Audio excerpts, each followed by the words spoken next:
Welcome into the 24/7 Sports College Basketball Show. I'm your host, Adam Finkelstein, and I am joined by my CBS Sports and 24/7 Sports colleague, Isaac Trotter, for this very special New Year's edition of the 24/7 Basketball Show. Trotter, welcome in.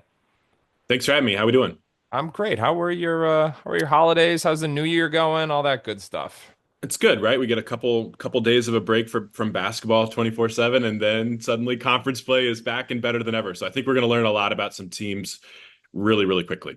All right, now on this edition of the show, Trotter and I are going to offer our New Year's resolutions to anybody in college basketball. We got a couple players, got a couple teams, got some big thoughts on the whole for the whole space. In total, we're each going to offer three. But before we do that, make sure you like, share, subscribe, do all the things you do on the YouTube page. It really helps the show, really helps the network. So please be sure to do that. Without further ado, Trotter, essentially what we did here is you got kind of the first pick, as you usually do. You have your thoughts far more established early on than I do, and then I just basically followed your pattern. So you went with like one transfer, one team, and then we deviated a little bit at the end. But I'm gonna kind of follow your lead. So you go first with your first New Year's resolution. Yeah, for me, I'm looking at Arkansas right now, and I think Janelle Davis getting him going is going to be a huge priority starting right now in 2025, and really will determine the ceiling for this Arkansas club. He's the number three transfer in the college basketball transfer portal. Like you have huge expectations for him, and we kind of knew the deal that a guard was going to get the reins for a John Calipari team because that's just kind of how it works. And it's been Boogie Fland, and it's been a Thiero, and it's Right. not been Janelle Davis. Like he's has a 15% usage rate so far this year. And I think he's been, from the outside, a pretty big disappointment nationally, even though all the numbers are fine. I really don't know if the tape is quite as damning as the numbers have been. He's just really, you see a lot of times on tape where he's standing with the ball, not in his hands. He has his two hands out asking for the basketball and doesn't get a pass. Like that's just kind of how it's been. So the stats have been good. The efficiency numbers have been fine. He's shooting well from 3-point range, shooting well from 2-point range as well. And I just think that you have to try to marry, the strengths of your roster to what you have as like a group. And I think Nelly Davis, we know of him as a terrific cutter.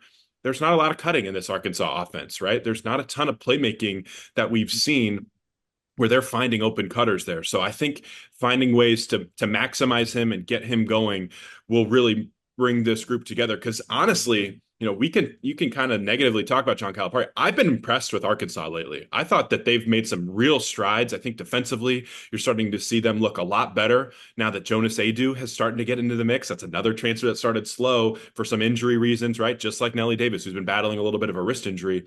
I think if Arkansas can get him going, that's going to really change the complexion of this team in an SEC where you just don't have a night off. There's 16 terrific teams in this league. This is not unlike what we've seen from Calipari teams before. It's a collection of talent and then it's survival of the fittest. I don't want to turn it into purely Darwinism here, but it's basically like let the cream rise to the crop, and those are the ones that we're going to roll with. And as you said, it's been Boogie Fland and Adu Thiero.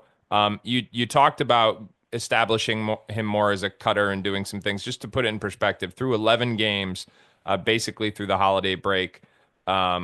Davis is averaging 9 points, almost 4 boards, almost 2 assists. A year ago at Florida Atlantic, when he was in a much different role, it was 18 points, 6 boards, 3 assists. But to your previous point, both the shooting splits and the assist to turnover numbers are pretty much steady. It's just a vastly different role. He's more or less a floor spacer right now, while those other two guys are rocking out. Yeah, and it's just weird, right? Like it feels like they don't necessarily have somebody who's able to get him the ball in easy spots. And honestly, in transition, why would you look for Nelly Davis when you have a freak show like Thiero running down the floor he's been great in transition, and Fland has been awesome in his role. So I think it's nuanced. It's not, Arkansas is just using him horribly, or Davis is such a bad player. Like it's not. Like it's just trying to find different ways to maximize him. He doesn't have to be an 18 points a game guy.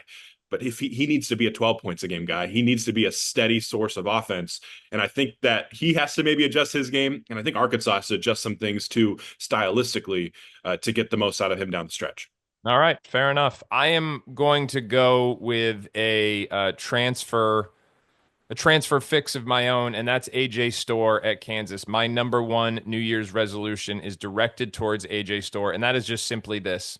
You got to buy in, man.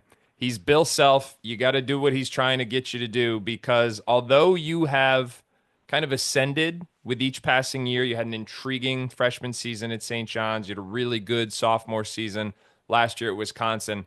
I don't people are starting to notice the fact that you have been at going back into high school. I think it's six different schools in the last 5 years. He did a year at IMG Academy, and prior to that, he split a year between Compass Prep and Bishop Gorman. So then three colleges in the last 3 years. So that makes six schools in the last 5 years. He bounced around in AAU as well.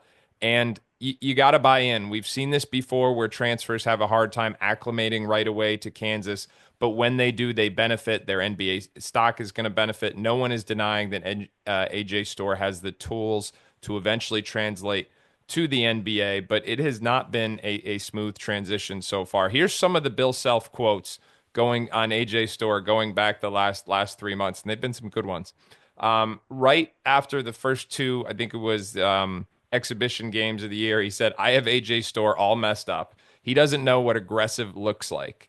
And a lot of the quotes kind of stayed along those lines. About a month later, he said, "I still think Ryland, meaning Ryland Griffin, and AJ aren't comfortable yet." And then just a couple weeks ago, again calling out the assertiveness, the aggression of AJ Storr, and saying, talking about his inability to get to the free throw line this year, how he's got to be more aggressive. Now, coming back from the holiday break where everybody gets a chance to go home for a couple days, kind of, reset a little bit. Self told the media just the other day, AJ has had 2 great days of practice since he's been back. He seems to be excited, anxious to get going again.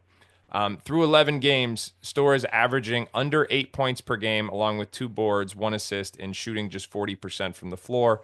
And as I said, this is 6 schools in 5 years. Now, Kansas is 9-2 overall. They're ninth in Ken Palm. They've got wins over Duke, Michigan State, NC State, North Carolina, but also losses to Creighton and Mizzou. Honestly, if when you beat when you look at the schedule to start, if you said they were going to beat Duke, Michigan State, and UNC, you probably would have thought they were going to be undefeated. There's no doubt this team has another level to go to. Storr, in particular, buying in is going to make this team a national championship contender. It's also going to make him an NBA prospect. If he fights it, I think it's going to be a challenge to both of those things. Trotter, what are your thoughts on AJ Storr thus far?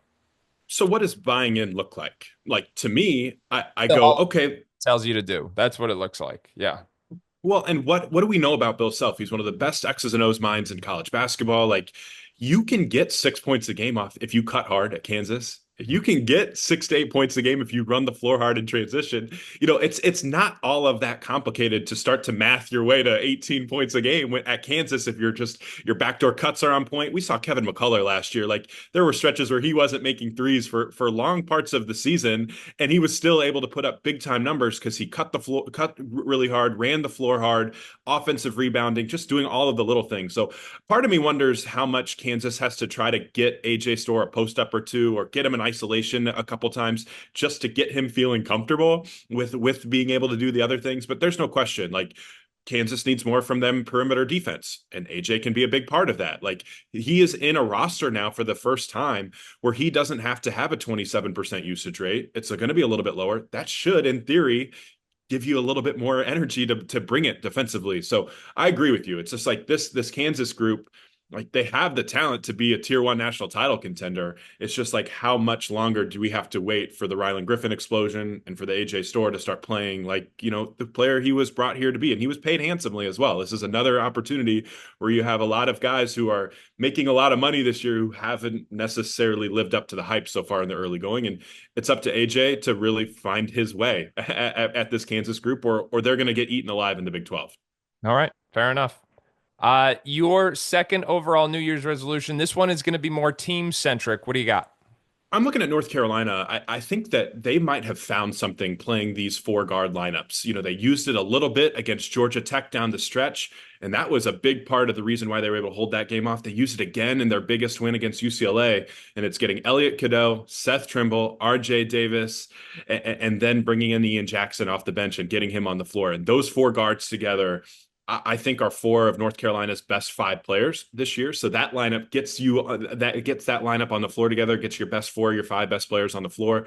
And I feel like just the spacing and the speed and the tempo and transition just really ramps up to a different level. So I think for this North Carolina group, it has to be nuanced again. Like I say, like against Duke, that lineup probably isn't going to be very, very good. And I think it's very clear that defense and rebounding are going to be a really, really big keys for North Carolina moving forward to see if they reach their ceiling. But I also think like doubling down on what we're awesome at is going to be really important with a roster that clearly has a few flaws. And I think getting out and running, it opens up more of those transition threes for RJ Davis. It gets the paint a little bit more clear. You're having a lot of times where Ian Jackson or Seth Trimble are just constantly attacking long closeouts. That's fun. And then the last point, look at the ACC. How many of those, front courts terrify you? Duke's is big. Clemson, when they have Victor Locken and the chef, Ian Shefflin, that's a really good front court. Maybe Wake Forest when they have Trevon Spillers and Efton Reed. Maybe SMU, right? You like kind of what they've done so far this year with Samet Yugotolu and Matt Cross. But up and down that league, it's really more of a finesse league more than ever before. So I think you can get away with some of these four guard lineups. So I think it's been, something that Hubert Davis and his staff have kind of used. Like they don't really want to use it, and then they kind of get forced to use it in games. I think moving forward, it has to start to be more of a priority to get those four guys on the floor. Just let them cook. Well, you know what that turns into? Basically it's another way of saying get Ian Jackson more minutes because you're not going to take RJ Davis off the floor. You can't take Seth Trimble off the floor, and you're really not going to take Elliot Cadeau off the floor either. So if you know those three guys are going to be in and play close to 30 minutes per night, when you look at this, in fact, Davis averaging 34, Trimble 32, Cadeau 30. Those guys are all playing. Ian Jackson has got to be on the floor. So if that means playing four guard lineups, then so be it. Here's a stat for you, Trotter. Um, there have been three times this season when Ian Jackson has played 28 or more minutes. As I just said, all three of those starting guards all average more than 28 minutes. Do you know what's happened those three times that Ian Jackson has gotten starter caliber minutes? North Carolina wins. And he scores 23 or more points each time. When this guy plays, he gets buckets. Now, there are times when he freelances a little bit too much. He's got to learn how to play within the flow. But the other thing Ian Jackson does, he competes and he defends, and those are two things that the Tar Heels have been short on at times. Seth Trimble, he's called his teammates out publicly, especially in the Maui Invitational, saying we have to defend. If we don't defend, we're going to lose. You're going to get defense. You're going to get energy when Ian Jackson is on the floor. And not only, sure, to your point, they're going to struggle to match up with some people inside, but those other teams are going to struggle to match up with them as well. And we knew going into the season, Carolina was trying to find the Armando Bacot replacement in the portal. They didn't get it. They were going to try and do this by committee with guys like Van Alten Lubin and maybe Cade Tyson, hoping his floor spacing would go. I'm shocked that Jalen Washington hasn't made a three all season long. If you told me that in high school, I would have said no way. But these four guards are their four best players. It is plain and simple, and you've got to get your four best players on the floor. And Ian Jackson, he keeps getting better. He's now adding his name to these freshmen who are starring this year, living up to the five-star hype. He's got to be on the floor. That's so I'm 100% co-signing your take there. And it's a way to maybe trick opposing teams to going small. Like there are different ways to kind of trick teams to try to get, hey, you got to match up with us, not necessarily we match up with you. So it's a fun little wrinkle that North Carolina's experimented with moving forward. I think it has to be, a real part of their breakdowns and their game plans moving forward. All right, here is my team-based New Year's resolution, and let me start this with a little bit of a disclaimer. I do not think I'm smarter than this Hall of Famer. I do not think I know more about basketball than this Hall of Famer. And in fact, if he's watching, I apologize proactively because I'm sure you've thought of things that I haven't. However, on the surface, my New Year's resolution is for St. John's to shoot more threes. Right now, less than 32% of their total shots are coming from behind the arc. And to put that in perspective, there are only three other high major programs in the country shooting fewer threes per game: Syracuse, Northwestern, and NC State. NC State, coached by Kevin Keats, a former Rick Pitino assistant. Now, they're not a great shooting team, 33% from three. That's about middle of the pack in Division One, and they rate as a very good offensive team, 28th overall in the country. But so much of that is because they dominate you in the paint. They play fast in transition. They are one of the fastest offensive teams in the country. They're putting a ton of pressure on the rim. In fact, let me make sure I get this stat attributed right. 42% of their shots are at the rim. That is according to both Ken Pom and Synergy. They were both aligned on that number. But the other Ken Pom number that I think is particularly concerning is what they designate, quote, far twos. And Trotter, 26% of St. John's shots are far twos. So they have an elite rim rate. They have one of the worst 3-point shooting rates in the country, and they have a very high far two rate. So my point is this: just step back a few feet. Just step back a few feet. The math is going to be in your favor. Trust me. The that far two ratio, it's the worst in the Big East, other than Butler. It's also, how about this stat? Programs like UConn, Providence, and DePaul take about half the far twos as St. John's do. So you talk about the points per possession and the modern offense, and I know people in the NBA are screaming because there's too many threes. I, for one, would much rather watch threes than contested mid-range twos. Most coaches would agree.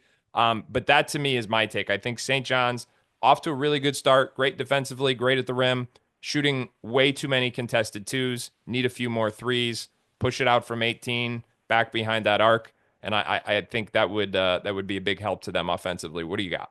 Yeah, I think we knew that this was going to be an issue when they put Kadari Richmond and Davon Smith together in the portal. You kind of had an idea of what that was going to be. So I've kind of gone the other way where it's like, hey, yes, like the shot diet matters. But I think the fact that they're winning the shot numbers game, like they continue to take way more shots than their opponents. And how do you do that? Well, one, you don't turn it over and you turn teams over, right? And two, you're just dominating teams on the offensive glass. There's a lot of times where this St. John's group feels a lot like Houston, where it doesn't matter the shot quality that they take. They can take a mid-range two, but they're getting it back on the offensive glass with Zuby Ejiofor, RJ Luis, Aaron Scott, even Kadari Richmond and Davon Smith are terrific rebounding guards. So I think part of it is nuanced, right? Like I feel like I've said that 6 times already today, where it's like mixing what we're really good at and then also with some of the analytics. But I agree with you. Like and maybe playing Jaden Glover more is a part of that. Aaron Scott, maybe getting him to take more threes is a part of that as well. So you can get that 3-point rate up with certain even Sim Wilcher has done a pretty good job this year of making threes at a lower volume clip. I wonder how much more if he can take even more threes moving forward. So I think it's one of those situations where if you can continue to turn teams over and not turn it over, continue to punk teams on the glass, continue to really do a great job of getting to the rim at a high level, and then take a few more threes, we might be talking about St. John's as the best team in the Big East and a legit national title contender. Like this group isn't that far away from reaching that ceiling, and we've seen little glimpses of it, but they have a different gear that they can get to in the new year. All right, and for what it's worth, Davion Smith, he's shooting 44% from behind the 3-point line. He is, let's see, 16 for 36. So he's picking his spots. I'm sure people would argue, yeah, he's shooting such a high percentage because he's taking good ones. That is true, but just the math. You talked about the winning the possession battle. The points per possession battle as well opens up higher level outcomes for St. John's. So I think we are in alignment there. All right, the final New Year's resolution. Trotter, what do you got? Well, I think sometimes you think of teams and being like, well, we got to change a lot, right? It's time to self-scout and change. For Michigan, I think if it ain't broke, don't fix it. This group is just fine. Trust the process and continue to do what we're doing well. This team has really doubled down, again, based on their roster construction. When you get 2 7-footers, they've doubled down on just destroying teams at the rim. Michigan's rim defense is one of the best in the sport. Michigan's rim offense is one of the best in the sport. They're not only are they like being super efficient on both ends, they're also just like limiting opposing shots at the rim and then taking a bunch of shots at the rim offensively. So that math has really worked out well for Dusty May and this group. And I think that Michigan is not in the top 25 right now. They're not a group that's going to have a ton of like buzz, but they are a real dangerous team. And the analytics continue to like this group. They're up to number 10 on KenPom and nationally. So it's like one of those things where maybe the polls don't like them, but the analytics continue to circle this team as a legit contender in the Big Ten. The Big Ten is absolutely wide open. Michigan is certainly in that mix with Maryland, with an Illinois, with a Purdue, UCLA, and Oregon to win that league. And I think they just have to continue to refine what we're doing and double down on what we're great at. And it's Vlad Golden and Danny Wolf and that 4-5 pick and roll that they've been just terrific at. It's the Roddy Gale getting after it in transition. Trey Donaldson has been sneaky awesome for them this year in a lot of different ways. So this team continues to generate terrific shots, but I think their plan has been awesome. And they've had a bunch of one possession losses that I think are kind of putting the smoke over this group a little bit early. And it's about to clear. If they can clear some of those things up, I think Michigan has a process that can absolutely win the Big Ten. Yeah, Michigan is 10-3. Their three losses are by a combined 5 points. It is those three losses that is the basis for why they are outside the top 25. Yet you said it, according to Ken Palm, they are either 10 or 11 in the country. That has fluctuated a little bit just on the day we're recording here. I would say Michigan and Gonzaga are the two programs that the analytics like more than most of the top 20 polls. The other thing I would add about Michigan, they've got to clean up the turnovers. I mean, they are one of the most turnover prone teams in the country. Quite frankly, I thought they lost that Arkansas game because they had a well-designed play that would have tied it at the end of regulation, and Danny Wolf just should have thrown a bounce pass instead of an air pass on that back cut to Roddy Gale. It's an air pass. Arkansas gets a deflection, and the game's over. If it's a bounce pass, I think Gale's got a layup. We go to overtime. So take care of the turnovers. Stay the course. I'm with you. Michigan, trust the process. Trotter likes them. I agree. All right. I'm my take here, my final New Year's resolution, and I'm sure I'm going to get some slack for this on social media, but I'm going to go with it anyway. Here's my thing. I would like everyone who is making 2 million or more dollars a year to stop complaining about NIL. All right, just stop, just stop. Jim Larinaga, and first of all, huge fan of Jim Larinaga. Brought two different programs to Final Fours. Basketball lifer. I was on HQ singing his praises.